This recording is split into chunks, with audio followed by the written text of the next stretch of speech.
वैरणीमध्ये आपल्याकडे हत्ती घास, मका, मुरघास आणि वाळका कडबा मक्याचा, या अशा 4 गोष्टी मिक्स करून आपण जनावरांना वैरण देतो आहे. मेन म्हणजे आपण मुरघासावर जास्त भर दिलेला आहे. मुरघास आपल्याकडे आता सध्या 30 टन बनवून आपल्याकडे तयार आहे. अजून आपलं नियोजन 50 टनापर्यंत बनवायचं आहे. म्हैशींना आपण सुक्या चाऱ्यामध्ये सध्या आपण मक्याचा कडबा देत आहे आणि त्याच्यानंतर मक्याचा कडबा संपुष्टात आल्यानंतर आपण शाळूची कुट्टी पण त्या जनावरांना खाऊ घालत आहे. हा आपल्या मक्याचा मुरघास आम्ही घरच्या घरी बनवलेला आहे.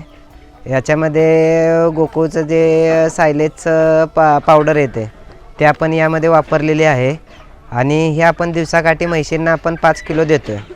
सकाळी 5 किलो आणि संध्याकाळी 5 किलो.